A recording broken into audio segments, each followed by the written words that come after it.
2025 will be a busy year for teams involved with a major project to elevate aquatics and recreation in Irving. We've been telling you a lot about it, and Irving Parks and Recreation Director Joe Moses is here with some updates. Thanks for coming in, Joe. Thank you for having me. Well, first off, how exciting of a time is this? Tell us about what's going on at Mustang Park. Yeah, this is a super exciting time, especially it's the holiday season, and you talk about a Christmas present. Irving residents are going to get 3 great Christmas presents for the next 3 years. Mustang is going well on. It's going to be the first of its kind for the city of Irving.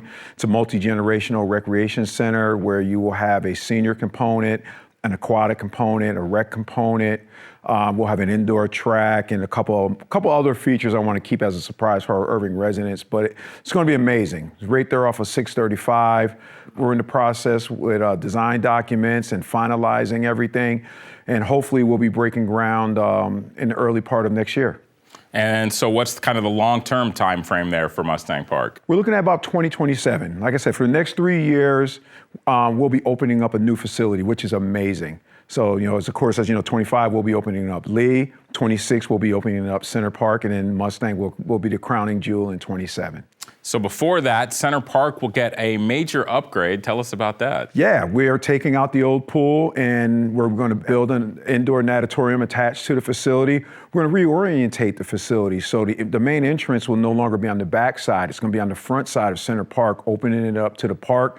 I think that's going to really change the whole scope of the project out there, the way that park looks and feels, make it a lot more inviting. I think the residents on that side of town are just going to be amazed at what they're going to get out there. Well, and we're already seeing a lot of progress out at Lee Park. What should residents know about that pool and what's happening? You know what? It is an amazing project, what we have at Lee Park. The pool is about the same size as the old pool, but the great thing about it is it's got 100% usable water. With the older pool, you had a good portion of it that was deep water, and so for residents that could not swim, they didn't use it.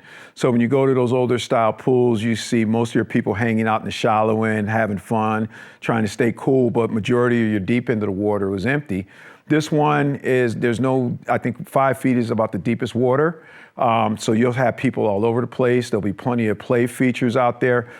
Essentially, it's a miniature version of our water parks. So it's just going to be a great experience for our residents. Well, it sounds like you're a busy man right now. How unusual is it for a city to take on this many major projects at once? I went to our national conference and I was talking to directors all over the country, and I was telling them about that, and people were just amazed.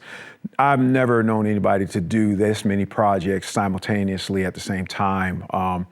And this fast. I mean, this conception, our city manager and the council and the mayor came up with the idea to do this all at once. They put together the funding package for us, and we hit the ground running. And I mean, for this to happen in a 3-year time period is just unbelievable. But that really just speaks to the commitment that the city has to Parks and Recreation and providing those services for our residents and in our staff. Yeah, what does it say about the city kind of looking at a big picture to make this big of an investment in Parks and Recreation and aquatics? Yeah, we're listening to our residents. And that's the key factor. We're here to provide these services for our residents. We want to listen to our residents, get some feedback from them, and also keeping our finger on the pulse of what's happening outside in other communities. We want Irving to have the same amenities as other communities. We want our residents to feel there's a value to live in this city. We want a great parks and recreation system where people can continue to come out and enjoy and play and create memories. Parks and Recreation Director Joe Moses, thanks for being here. Thank you, sir. Stay up to date on all of these projects by visiting cityofirving.org/playirving.